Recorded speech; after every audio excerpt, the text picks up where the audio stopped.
Okay, so today's meeting is gonna be just on some finer, like some other topics that um I'll just mention briefly. We won't really see too many of these things, um, but there's still useful concepts to know that exist. So let me just give a brief overview of what we want to talk about today. Okay, so we'll talk about these things called Hilbert spaces. Mhm. Okay. Then we'll sort of have a generalization of Hilbert spaces to Banach spaces. Um, After that, we'll switch gears for a little bit and we'll talk about symmetric tensors. Symmetric tensors. I might actually start off with symmetric tensors because that sort of leads in well with what we did the previous weeks. um, Symmetric tensors, and then I'll give the basic definition, and I'll give some examples of Lie algebras, and then finally we'll talk about vector valued forms. Um, so if you remember, like the last meeting, we talked about um, alternating tensors, and we said that we'd call them forms. And we see that like forms they they took in a bunch of vectors and then gave you a number in return. But now we'll sort of generalize this idea so that it takes in a bunch of vectors and it gives you another vector in return. Okay. So let's actually start off with symmetric tensors. Okay. Um, the first thing to note is when we had so I'll let V be a real vector space for this section. Let V be real vector space. Um, then we saw that we can give V a inner product. Okay.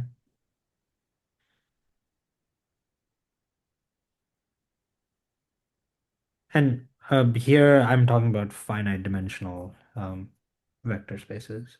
So we can give V an inner product G. And if you remember the definition of an inner product we gave was just you don't have to let the inner product be positive definite. We allow it to be non-degenerate um, only. But in some sense, inner products um, were a different type of tensor than, say, the determinant tensor because it's symmetric. Okay. Mhm. Note that G is symmetric. Yep. And so we can look for higher degree analogs of symmetric tensors the same way we did for alternating tensors. Okay. So let's start. So um, oh yeah, I guess I have to mention one more thing. So just a side. Um, so we used the notation TKLV to denote I think we used it to denote this space, if I'm not mistaken, Mhm. initially. Um, but sorry, we used it to denote the opposite. So here we had, wait, let me just make sure I have this because I did mention that we are going to change the notation that we have now. Um, so K, okay. So yeah, we used it first to mean this space.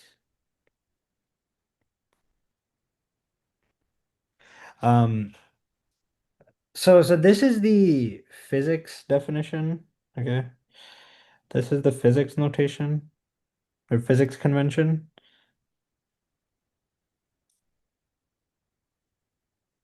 But again, this has a very big asterisk attached to it because some people like to use this notation, some people like to use the notation that we will use. Um, but what we'll no, I was right the first time. It takes in um okay.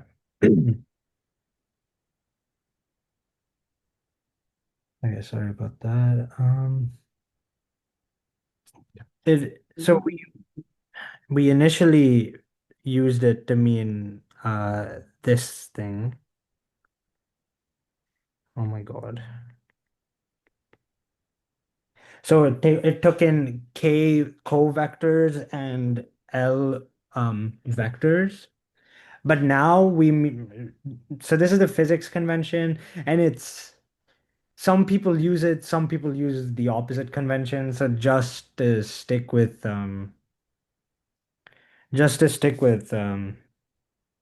what we've like what I think is the more natural way to do it. I think what we'll do is we'll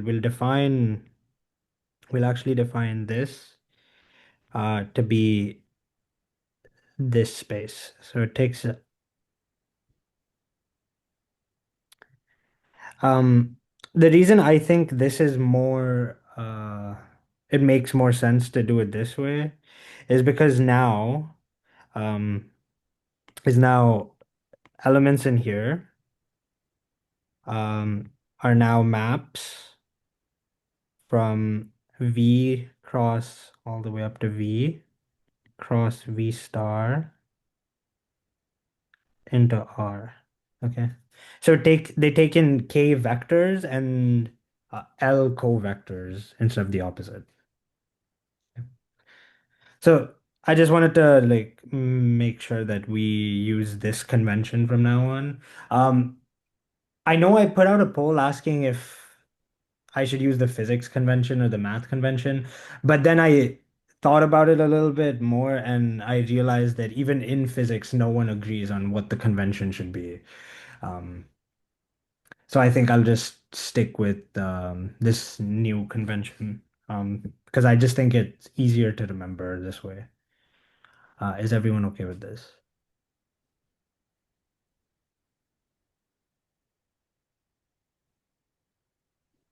Okay.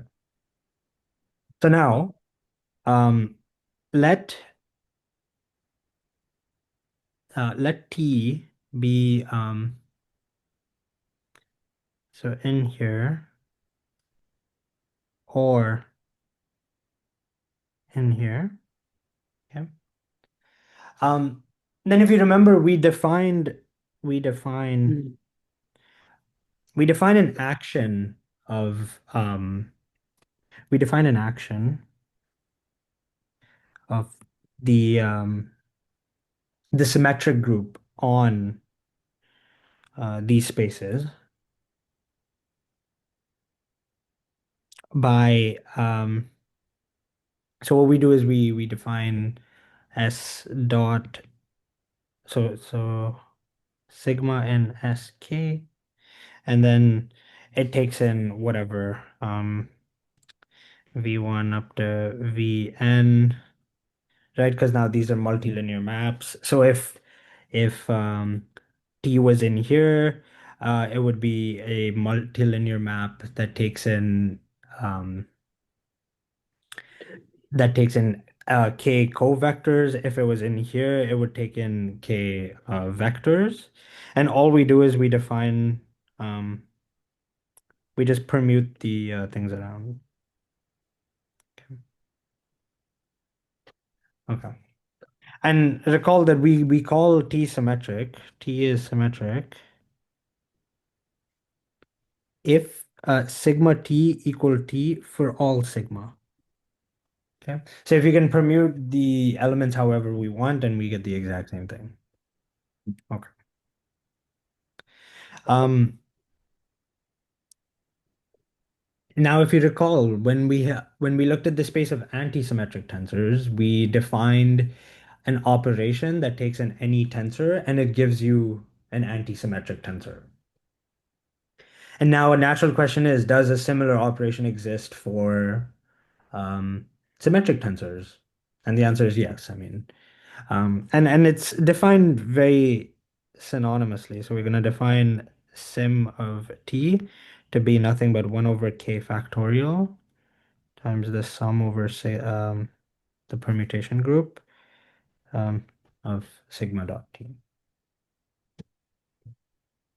And now we can check very easily that this is symmetric. And that's because,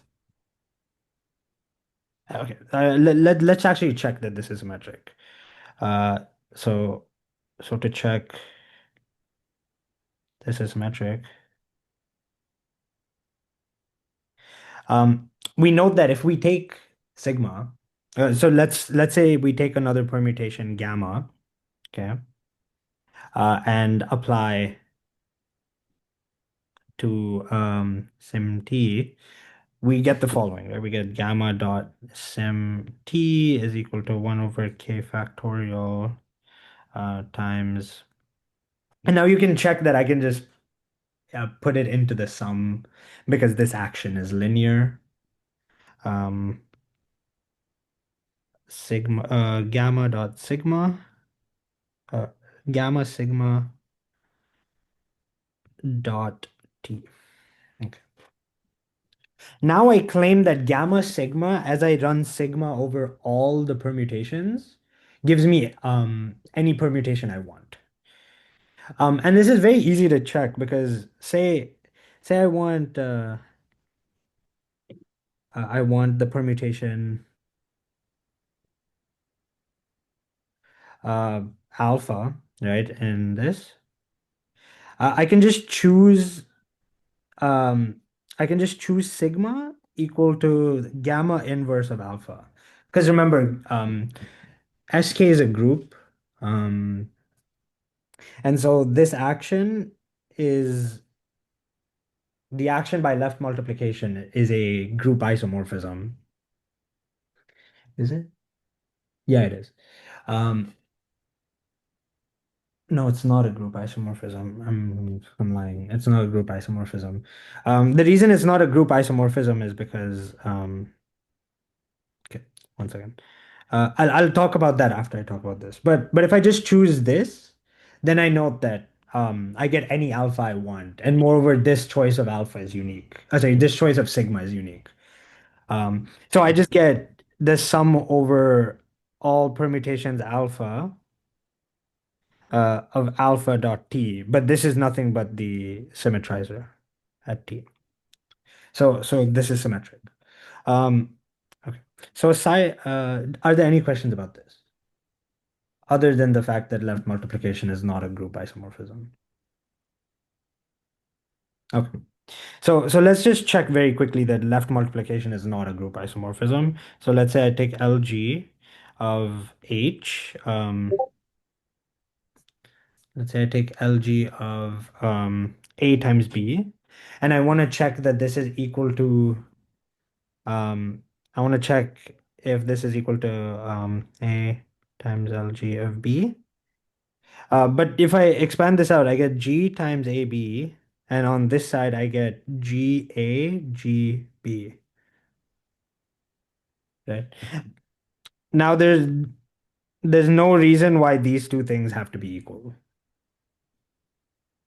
Okay. Um, and so yeah, it's not a group isomorphism. So it's not even a group homomorphism. So left multiplication uh is not a group homomorphism. But left multiplication does induce a left action um on G. So if you remember, one of the motivating examples we had for actions was precisely left multiplication. Because we just followed whatever left multiplication does for the most part, we just transferred that to another group. Okay.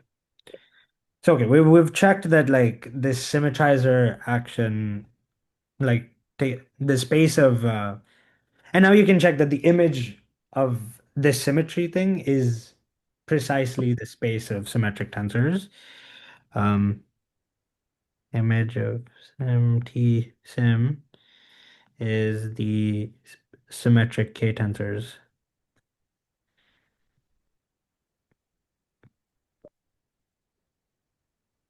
Symmetric K tensors. And to check this, um, all you have to check is that if I take a symmetric tensor and I put it and I check its image under this symmetry map, the symmetrizer map, I get the map itself. And that follows immediately because this object right here just becomes T and I have K factorial um so I have 1 over K factorial times K factorial times T. So I just get the same map. Um for symmetric tensors. Okay. Um and so what I can do is now I can call the space of symmetric tensors. Um So the space of like symmetric tensors of type K0 is denoted by, so let's remember our notation. So it takes in, so it's a tensor product of that. Okay, so it's this. Okay. So this is the definition of the space of symmetric. So it's sim of T K0 of V. And then of type 0K is the space defined to be sim of T0K. Okay. Are there any questions?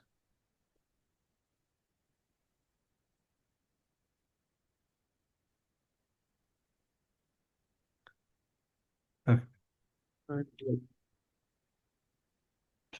So in the case of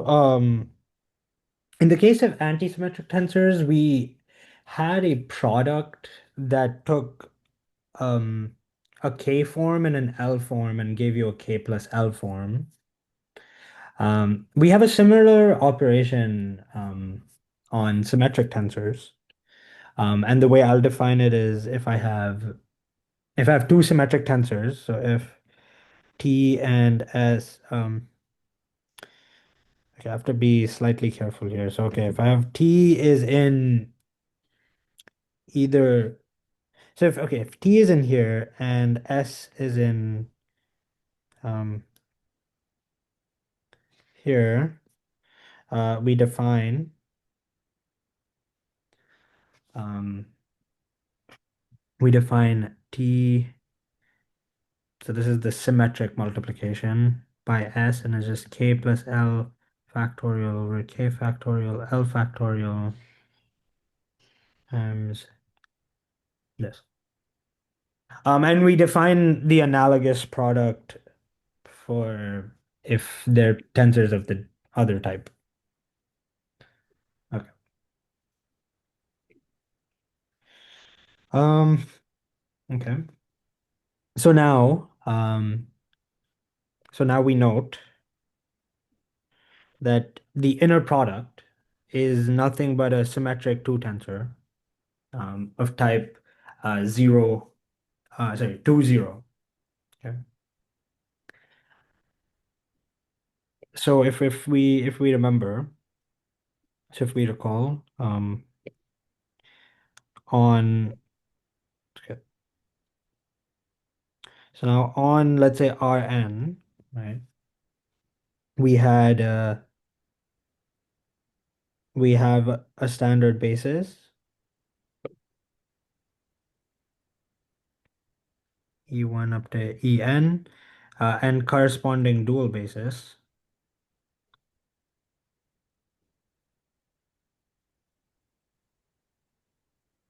dx1 dxn, and then G had the form Gij dxi tensor dxj, right? But um, we can define this in terms of the symmetric product, by noting that if it's symmetric, if we think about this, the ijth coefficient of G must be the same as the ji ith coefficient by the fact that it's symmetric. So note Gij must equal Gji.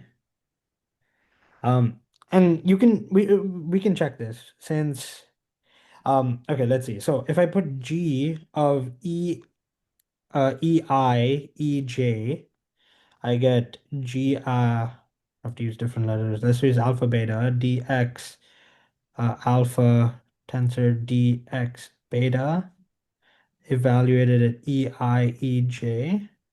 And if we remember the definition of the tensor product, if you haven't seen this definition of the tensor product, it's in the problem sheet. So the tensor product on maps is just defined by multiplication. Yeah, is given by this. But then we note that dx alpha ei is just delta alpha I. So it's one if and only if alpha and I agree, and it's zero otherwise. And then similarly for the other one, it's beta j, delta beta j. But now, since we're using summation convention, we're summing over alpha and beta. But then we note that the only sum that remains for the alpha term is when alpha equals I, right? So we need alpha equals I here. But we also need beta equals j. Otherwise, the sum is zero. So what we're left with is Gij. Um, similarly, similarly, um, G of EJEI is nothing but GJI using the exact same logic. But symmetry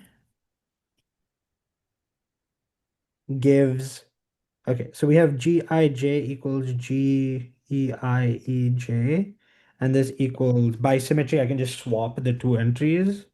So EJEI, and this is just GIJI. Okay. So as we can see, symmetry gives us that the coefficients must be symmetric. So swapping entries doesn't. Okay. Um, Now what I can do is I can go up here and I'll add another copy of this. But what I'll do is I'll swap the entries over here. So I get Ji dxj tensor dxi. But since I've added one copy of it, I'm also gonna take a 1/2 out front. Um, and then what I'm gonna note is that this is just Gij. So I'll pull it out. So I get Gij times 1/2 dxi tensor dxj plus dxj tensor dxi. But this is just the definition of the symmetric product.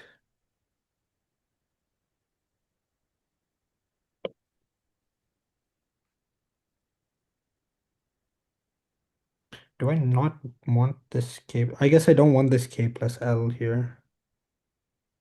Sorry, this should be 1.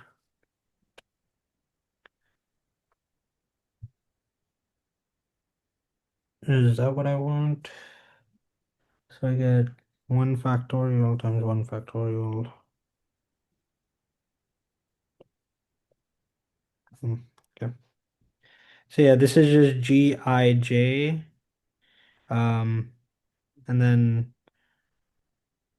dxi dot dxj. Okay. Are there any questions about this? Uh,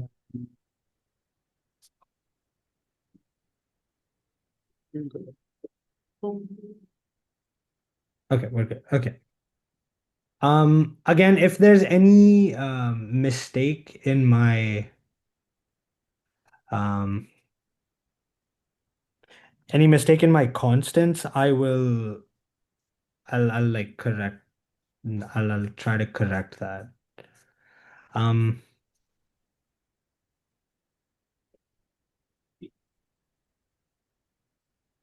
okay.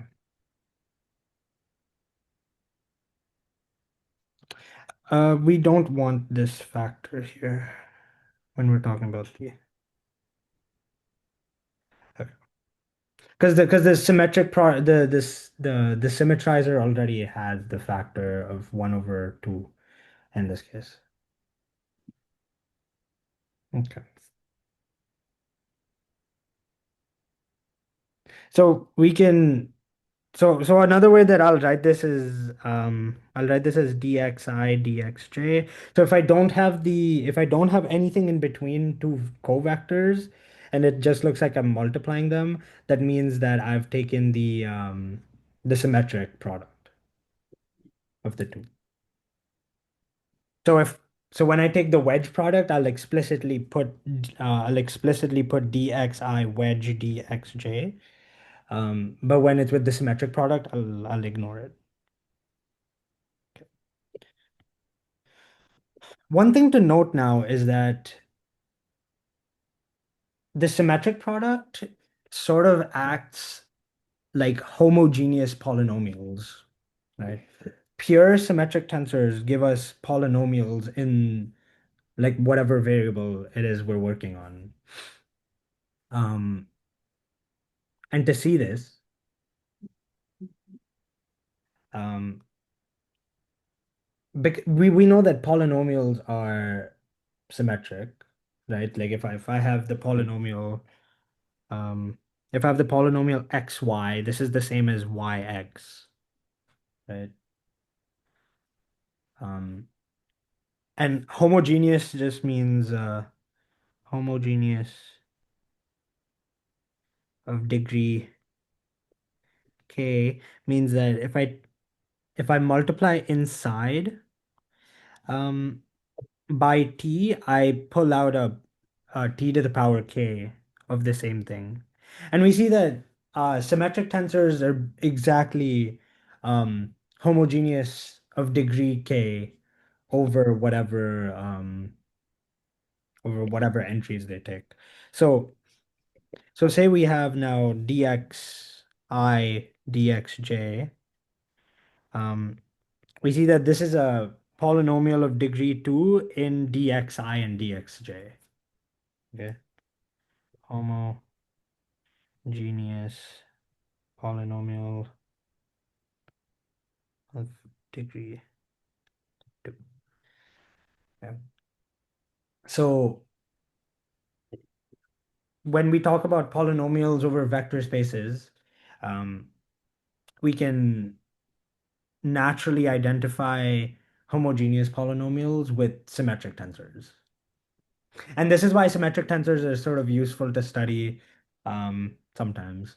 Um, we may or may not get to see the use of symmetric tensors when we talk about Hamiltonian mechanics.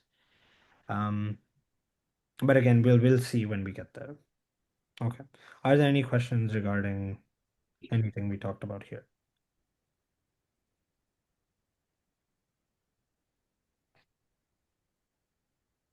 Okay. Another thing that we're going to do a lot of the times is if you recall any tensor, right, in this tensor space was naturally identified with a map, right?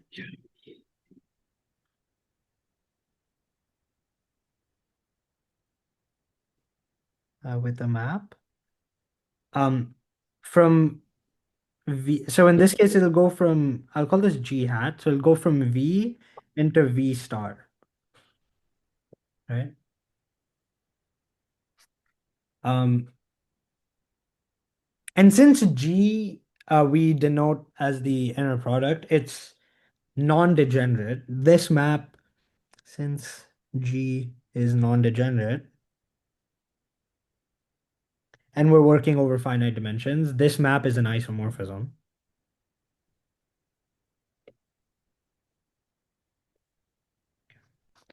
Um, and so and so it's inverse.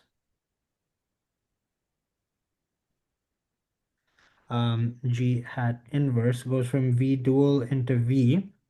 And we see that this is in the space V tensor V. Okay. And moreover, it is symmetric. Moreover, G inverse is a symmetric two tensor. Okay. So a lot of the times we'll see when we talk mainly about physics, we'll denote the inner product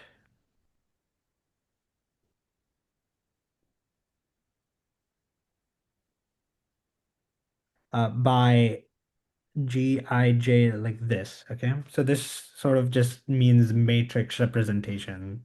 And then we'll denote the inverse of the inner product. Um, so we will denote the inverse inner product by Gij. Okay. Now, the reason I put inverse in quotes is because it's the inverse of like some associated map. Um, and so, it's not actually the inverse of the inner product, it's the inverse of this associated map. Okay. Are there any questions? Okay. And um, since these are inverses, we see that if we write this as a matrix, right? If we write this as an n by n matrix, this matrix and this matrix are actually inverses. Okay. Just because G inverse by definition is the inverse of this map. And if we write out the map as an n by n matrix, the G inverse map must have like the inverse components. Okay. And yeah, we defined the raising and lowering um of tensors like last week. So you can now write stuff in components without having to think about it too much. Okay. Are there any questions?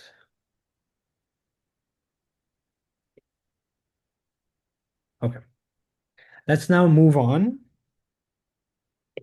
Let's now move on to Hilbert spaces.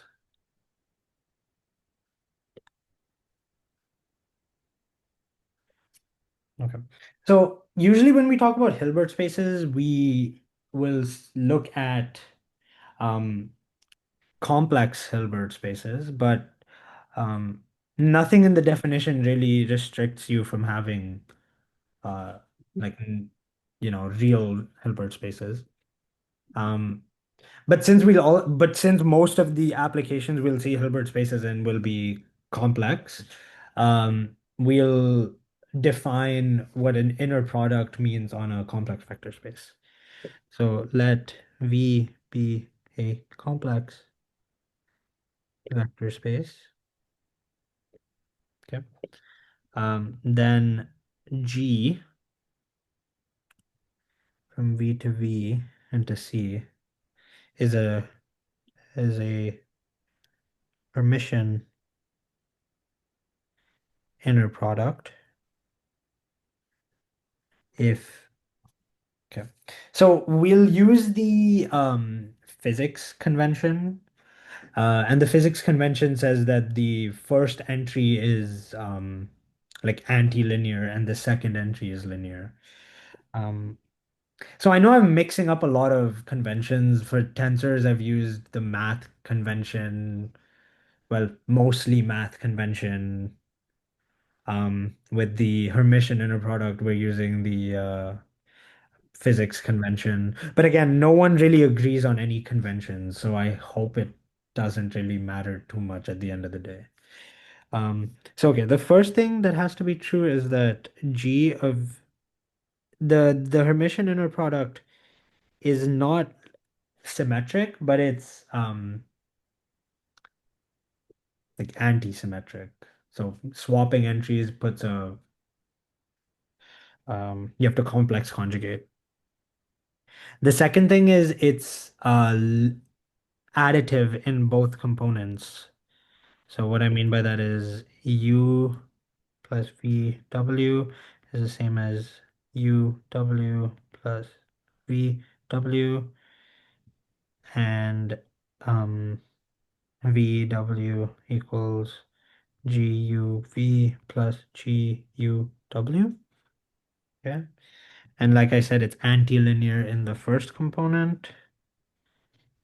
Um, and then finally, uh, so it's linear in the second component. And then finally, we have a non-degeneracy condition. So if V is so we have G of V equal, so it's bigger than or equal to 0 for all V, and G of V is 0 if and only if V is 0. Okay, so we have a um, non-degeneracy condition. Um, okay. Now you've already seen many examples of Hilbert spaces. Well, okay. You've already seen many examples of complex inner product spaces. So let's do some examples. So an example would be um, Cn with the usual inner product, right? So what that is if you take G of Z1, Zn, W1, Wn, then it's the sum over I of Zi bar Wi. Right? This is a uh, complex inner product space. Um, Note that the a complex inner product space is not a real inner product space. Okay. So if you treat Cn as a real vector space, this no longer gives you a um, this no longer gives you a inner product since it's not symmetric. Okay. Since it's not symmetric. But I mean, there's many other issues with it as well. This might not always be a real number for one. So there's like even more issues to begin with. Um, it will be linear in both components though, just because um, the complex conjugate of a real number is real. So, and it's itself. Now a better example. Now, like the motivating example for Hilbert spaces would be the space. So this is one second. Uh, so say you have a particle constrained to a, let's say, infinite square well between minus L and L. Okay. So consider particle in an infinite square well.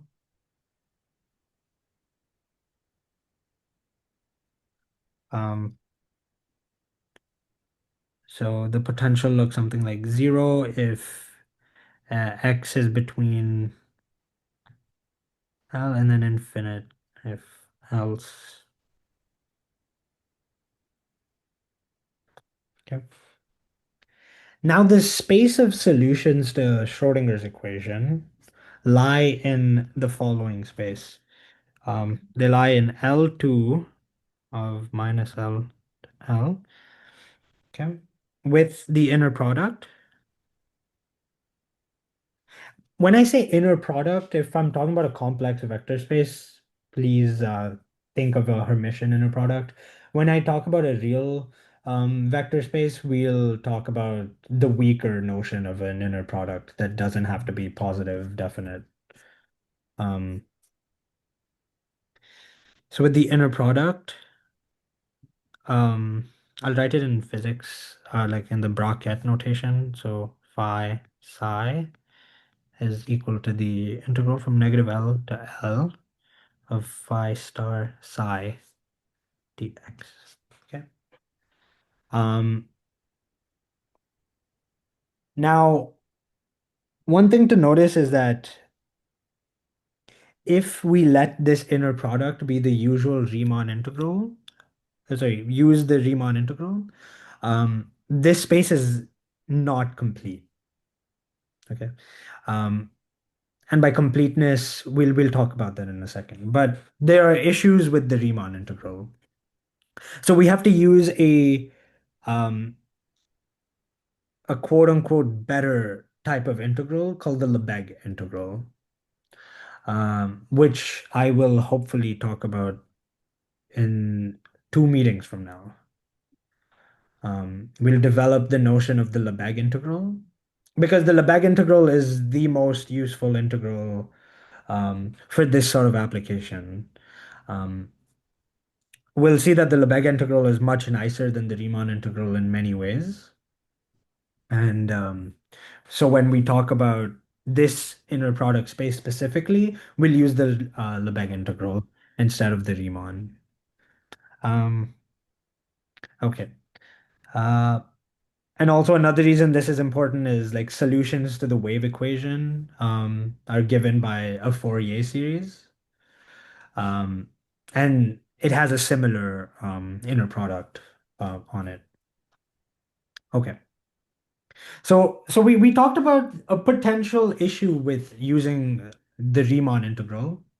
Um, and that comes down to the fact that if you have a sequence of functions, right? If you have a sequence of functions, um, say your sequence of functions is due to you approximating your solution. Okay. You might do this if you use the Fourier series, for example, you approximate it with sines and cosines. Now, each of these functions are smooth, but you may not have uniform convergence, right? You're just because you have a sequence of continuous functions, that does not mean it has to uniformly converge. Um, but pointwise convergence is not good because you might have cusps. Yeah, your solutions might um, your smooth solutions might converge to a non-smooth solution, right? Um, and so the Riemann integral struggles with this because it's not true that the sequence of Riemann integrable functions is Riemann integrable. Okay.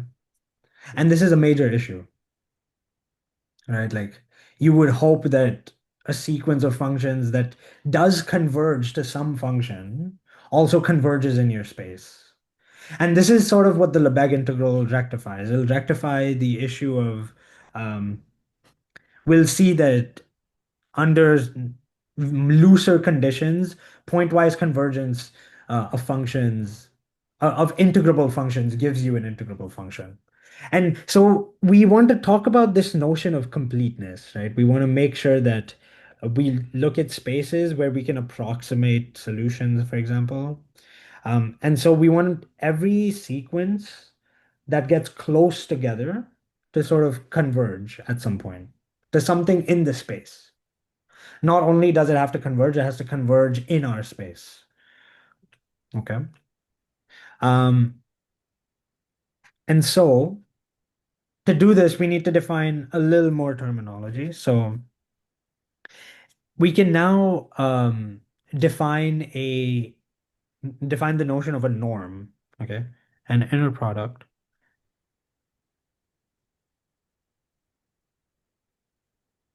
induces a norm. Okay. Now it's going to be defined as the norm squared is just g of x x. Okay.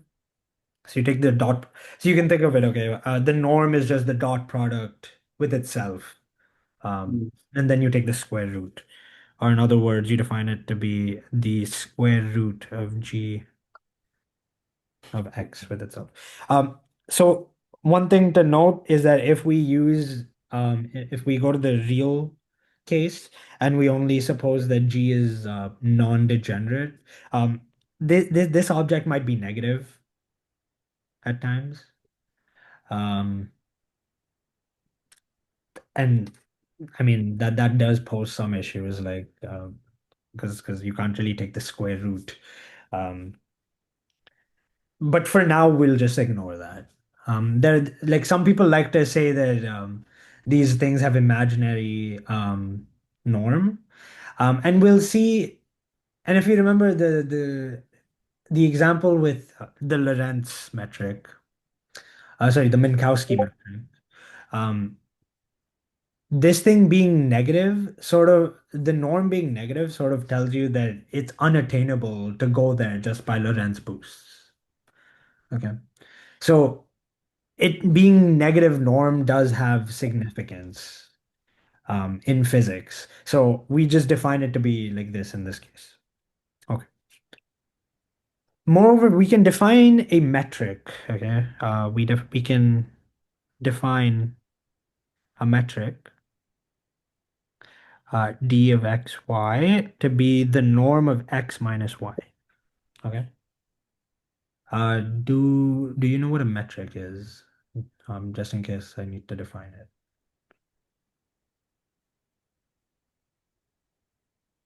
If you don't, that's okay. You can just think of a distance function. So it's symmetric. The distance from a point to itself is zero, and you have triangle inequality.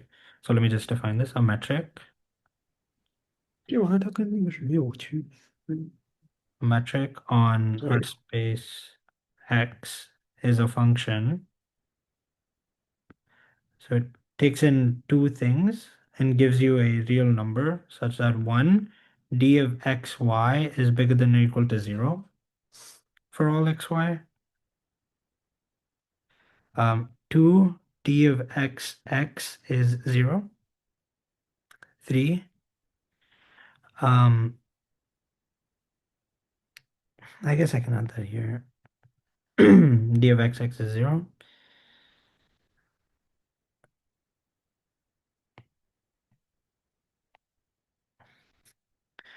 D of xy is the same as d of yx. And one of the most important thing, the triangle inequality, d of xz is less than or equal to d of xy plus d of yz. So if I take a detour and then go to a point, that's always slower than just going straight to the point. Okay. We'll see metric spaces come up um, again. Um, yeah, but for now, just know that these exist. Um, okay. So a space with a metric is called a metric space.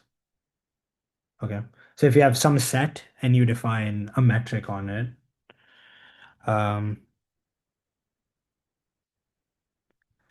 now I can define a topology on my vector space, okay, or on the metric space.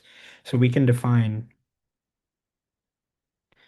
the metric topology.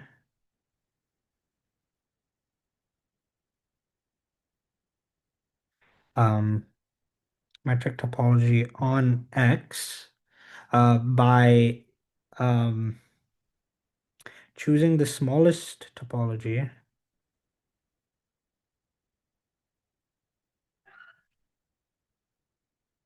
so that the sets of the form bx epsilon.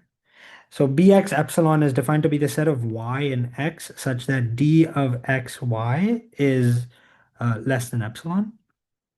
And we want these sets to be open. So in other words, you just take the collection of all open balls and you take the topology generated by those sets. Okay, and then um, X with the topology is a metric space as well. I mean, and we all, I won't write this down, but if you have a topology on a set X, and you can define a metric on X so that the metric topology and the topology that you already had on the space X coincide, like if they're the same topology, then the space is called metrizable. Um, we'll, I don't think we'll make use of metrizability, but it's just something that exists. Okay. Um, so now we can define another thing. So it's called do you know the definition of like the convergence of a sequence? And yes, for I think we learned it for both R and Rn by now. Yeah, so if you do the Rn and you remove the absolute values and just replace it with D Yeah, yeah, everywhere, then you get for yeah. I think we did this already for okay. sequence. So okay, Yeah, then I won't define when a sequence converges. Um, great. so metric space XD is complete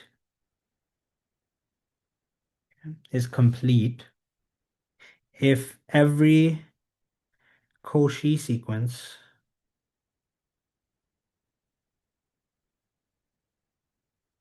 converges. Now, what is a Cauchy sequence? A Cauchy sequence, a sequence AN is Cauchy if for all epsilon bigger than zero, there exists n bigger than zero, such that small n and m bigger than n implies that the distance between AN and AM is less than epsilon. Okay? So essentially what it means is if you go far away, so say you have like some interval around the limit point or around some point, and you go far away enough, then everything lies like any 2 points are maximum that far apart. You can't like go outside. Um, now, so examples of complete metric spaces. So R, C are complete metric spaces. Okay. But the more important complete metric space um, is the space L2 of minus L to L with the Lebesgue integral.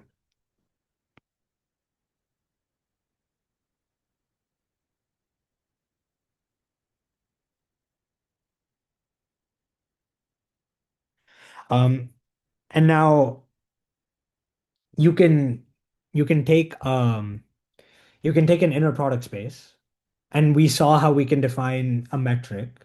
So you give a topology on the vector space, right? You give the metric topology on the vector space. If that metric topology is complete, then your space is called a Hilbert space. Okay. So a Hilbert space is a complete, so it's an inner product space.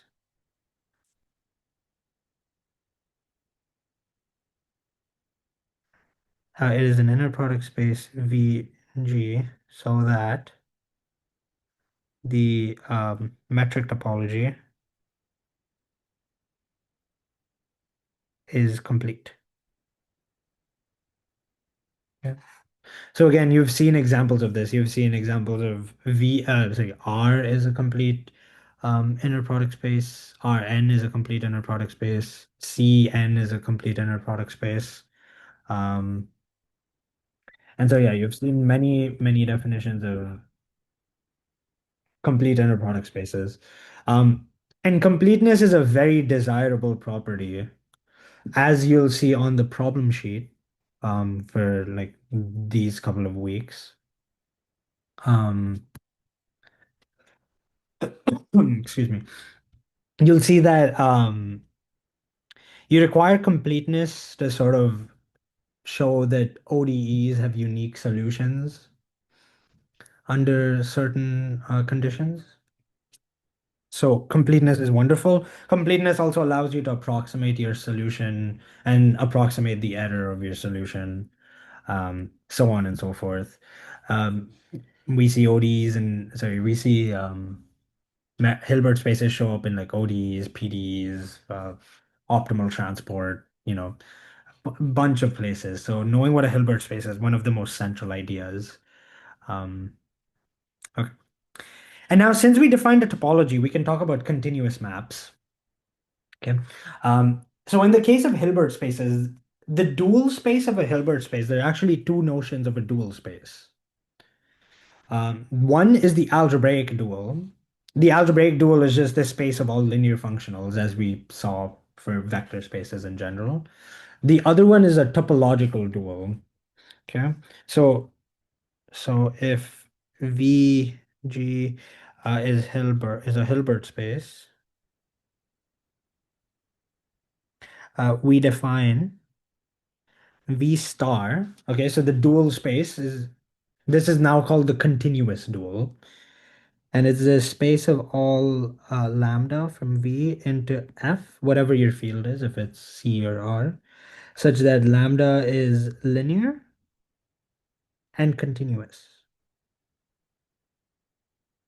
Yeah. There are many examples, like in infinite dimensions, we'll see that there actually we might not see because those are bad functions to deal with, but um, you can find examples of linear maps that are not continuous. The Riesz representation theorem, um, how do you spell Riesz? Is it?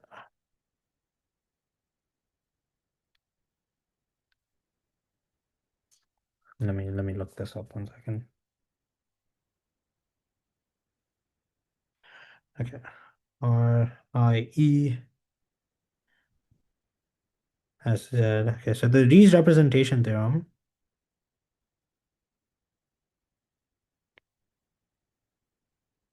Um, is the infinite dimensional analog to the isomorphism we saw, um, the infinite dimensional analog of the isomorphism we saw with like V and its dual.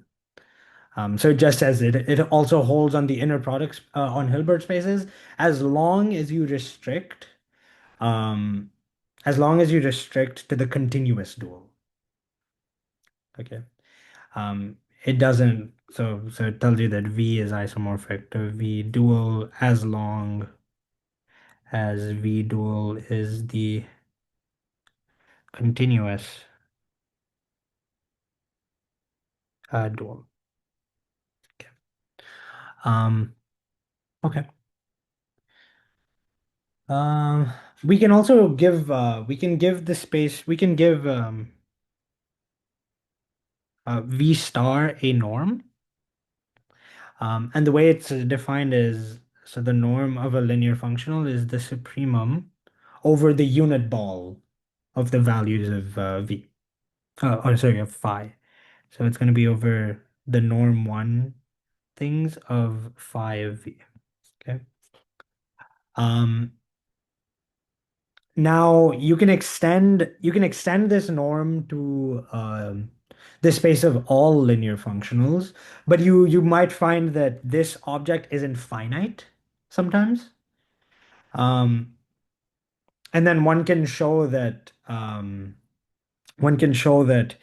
linear functional is continuous if and only if the norm is finite. Okay, so this is sometimes also called the operator norm. Yeah. So in general, if we take T to be in the space of linear maps between two inner product spaces, we define the operator norm. which I'll call by this thing, is the supremum over the unit vectors of T of V. Okay, so this inner product is in V, this inner product is in W. Sorry, this norm, but whatever. Yeah, and then you can check that for linear functionals, if the operator norm is finite, then it must be continuous. Then the linear functional is continuous.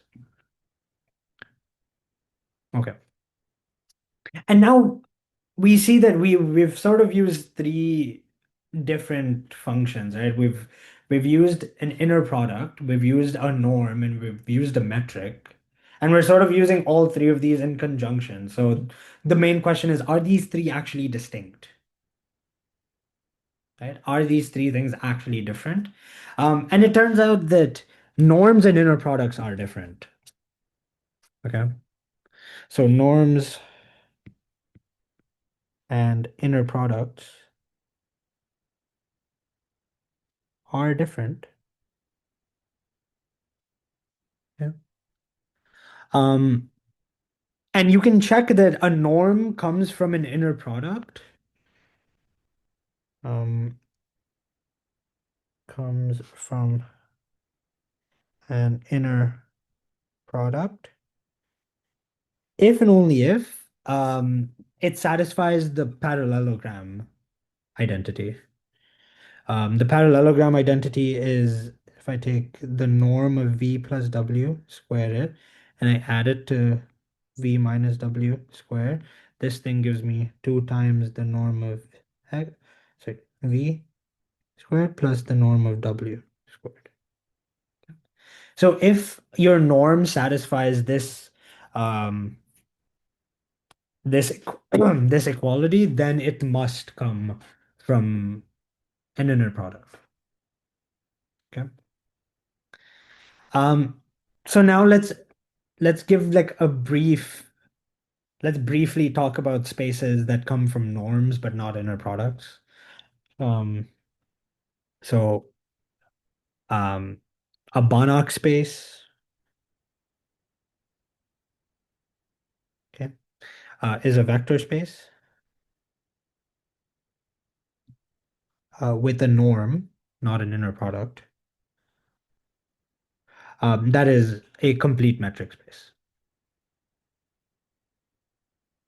Complete metric space with the induced topology, like with the induced metric um, talked about above. So what I mean is, okay, if we go here, um, it's this metric. This metric makes no mention of an inner product, right? It only depends on the norm. And again, there are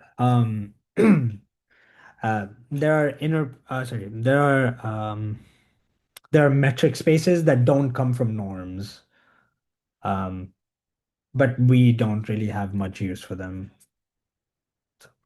so we don't really talk about them right now. Okay, so why do I mention Banach spaces? So Banach spaces are important because, again, Rn is an example of a Banach space, Cn is an example of a Banach space. Um, so these spaces are important. Um, and we'll see in the next meeting that we can define the derivative for general Banach spaces. So because of the survey I put out, I think I'll talk about the derivative in like a broader generality because most people have seen the derivative in Euclidean space. Um, so we'll talk about derivatives of functions between Banach spaces. Um, and so I just wanted to mention what a Banach space is. Um, yeah, are there any questions regarding any of this? Okay. Now let's do a brief. When I say brief, I mean extremely brief. So we're going to talk about Lie algebras. Um, I'm just gonna define what a Lie algebra is. I'll give a couple of examples, and I think that's all we'll talk about them. We'll see Lie algebras um, coming up again when we talk about Lie groups. Um, and so it's good to just sort of see like what a Lie algebra is. Um, so take a vector space, okay, V, and define and give it a map. So this is the usual map into a V. Okay. Then V along with this map is a Lie algebra if, so one, uh, this thing is bilinear. So one way to put this, I guess, is it's so it takes in two vectors, so it, you know, must be of this space, and then you tensor it with V. Um, okay, so it's bilinear. And two, it satisfies the so-called Jacobi identity. I guess it's called the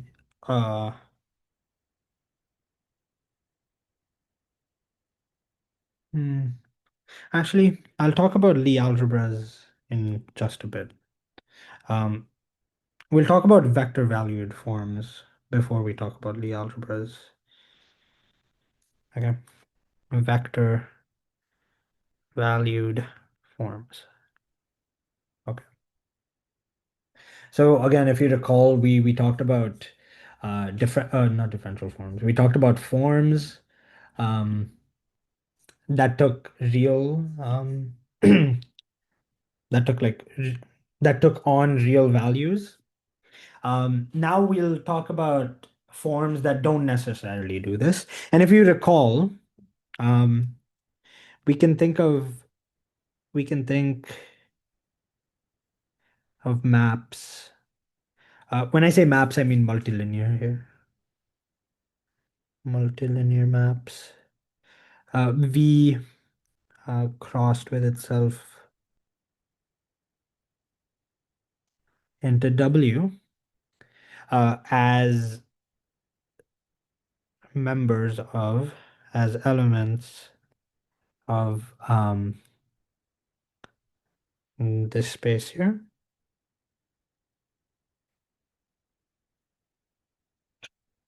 Okay. So, so now, I mean, all we do is we extend this to like alternating maps, and then we see that the alternating W valued maps are in, again, when I say alternating, I mean alternating multilinear maps. Um, so they're in like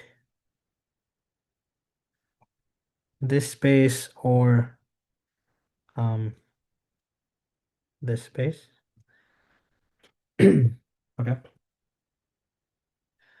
Um, now we can call elements in here, in like the first one, we can call these W valued KL tensors.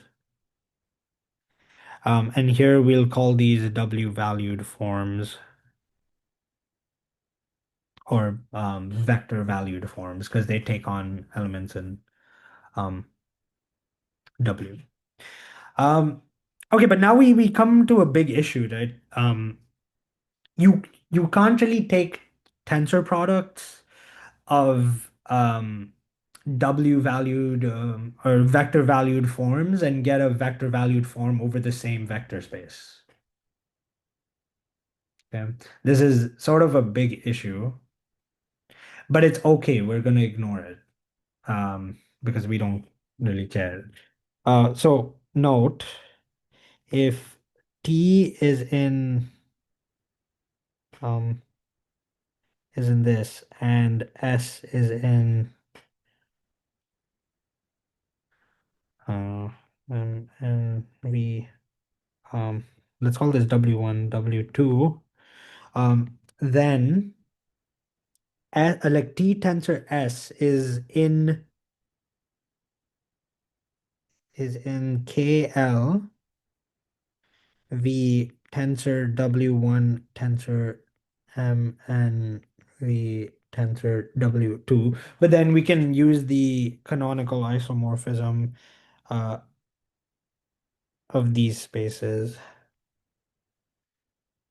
by just like swapping things. Like we can just move them all in the front.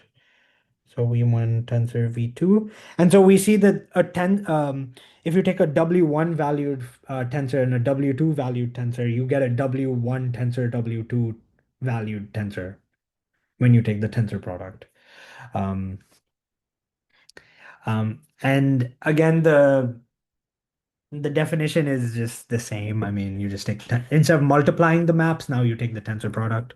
So what that means is if you take you can now treat this as a map into W1 tensor W2. And it takes in k vectors, um, and the other one takes in L vectors, k plus L, and then the first one takes, sorry, there should be an M, and then the first one takes L covectors, and the second one takes M covectors. And all you do is you just feed it in normally, and now you take the tensor product. Because now this thing is in W1. Um,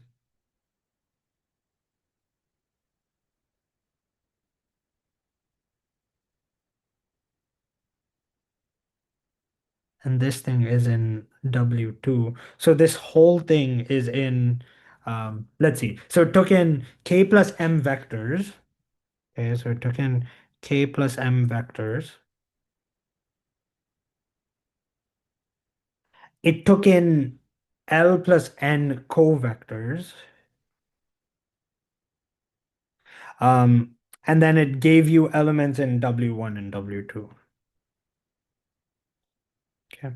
So this is nothing but this is actually equal to T K M N L plus N V tensor W1 tensor W2.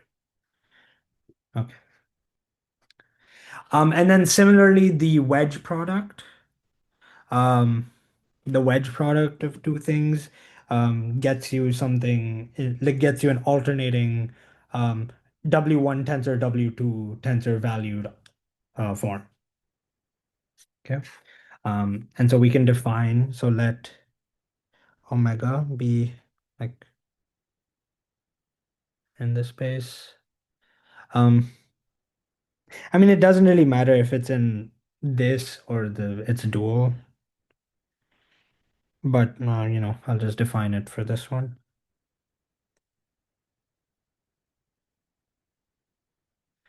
Um, then omega wedge eta at V1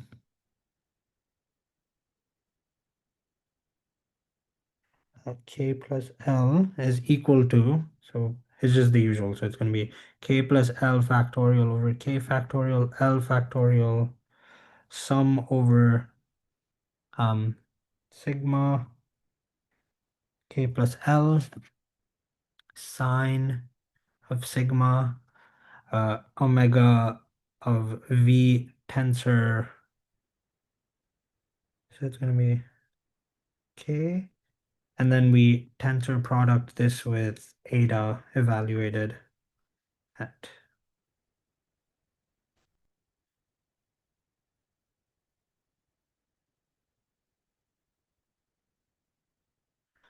Okay. So now this thing, so I mean this thing like it's in, so it takes in K plus L vectors, and then it gives you things in W1 tensor W2. Okay. So there's no way to get like a W1 valued form if you tensor with W2, unless W2 is R.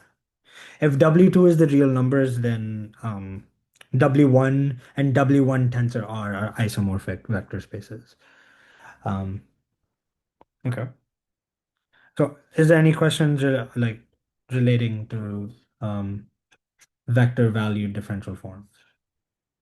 That's not differential forms, sorry, just vector valued forms.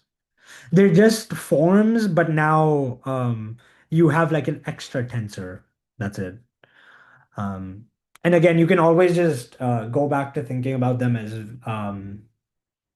multilinear maps that take in elements somewhere else. So, I mean, they're basically the same thing.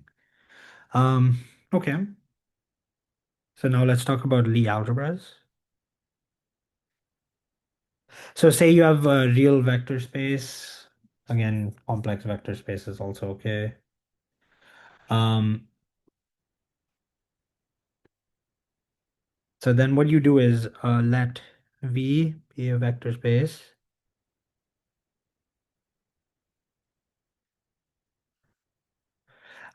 And let this thing be a so it's going to be a V valued two form, okay, on V.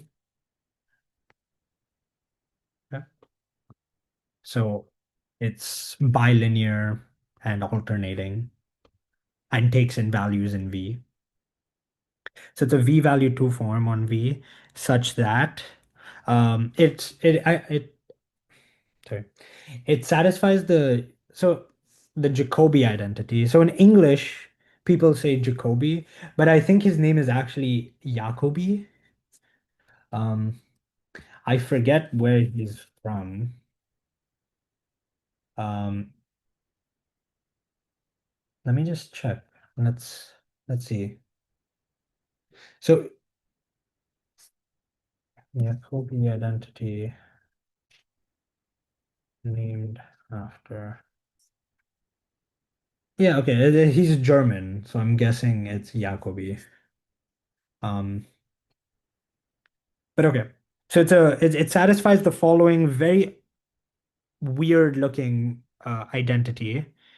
So if you take X and then you do YZ and then you add it to Y, ZX, and then you add it to Z, X, Y, this thing equals zero.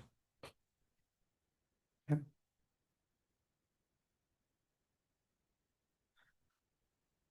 Okay.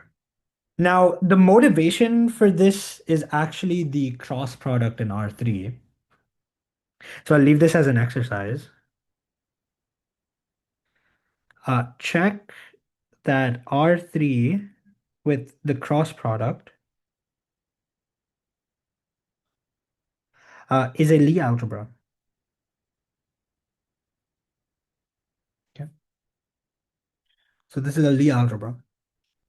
Um, okay, that's in one example of a Lie algebra. A more um, a more common example of a Lie algebra is if you take any vector space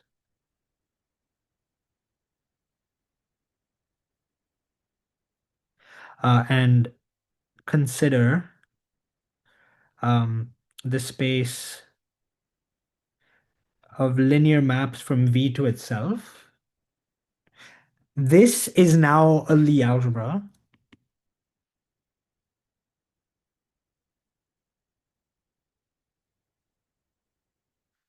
using, so if you take AB and then you just A compose with B and then B, so you compose them and then you swap them. Um, yeah, so LVV is a Lie algebra. Okay. Um, Now Um, okay, you can talk about maps between Lie algebras as linear maps that preserve the Lie bracket. I guess okay, so this map is called the Lie bracket. And we'll see that the space of vector fields is a Lie algebra. And then when we talk about specifically about Lie groups, we'll see that the tangent space at the identity has a canonical Lie bracket associated to it. Um, and this will allow us to talk about geometric information in terms of um, algebraic information.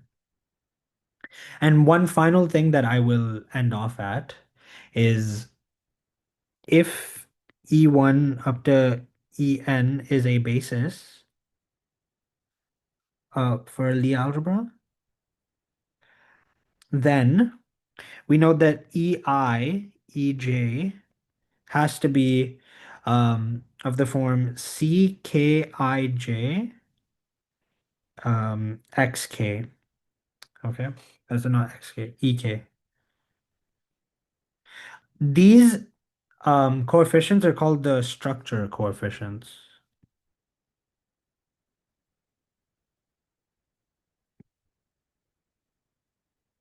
Okay. These are called the structure coefficients. Moreover, these structure coefficients are anti-symmetric. So Cik is equal to negative Cjik. Um, Again, this follows a very similar proof to what we did to show that the coefficients of G were symmetric. Um, and now I leave this as an exercise. Show that the Jacobi identity is equivalent to the following quadratic equation. So Cijl CKLM plus CJKL CILM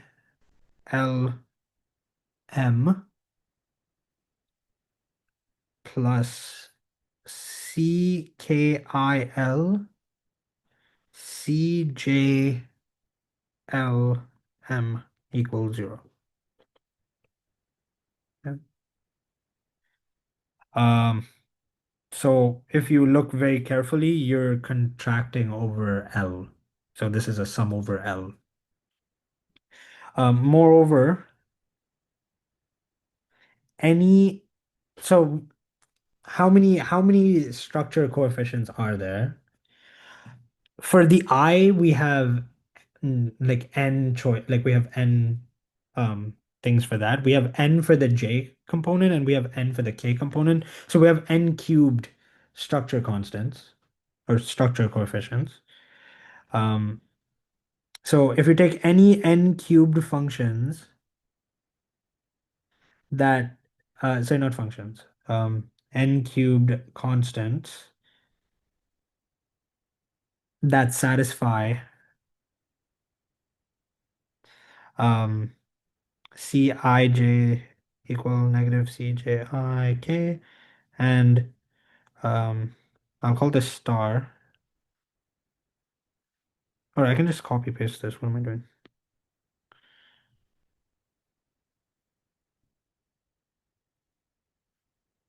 Um then the bracket defined this way is a Lie bracket. Okay. So you can define it either way.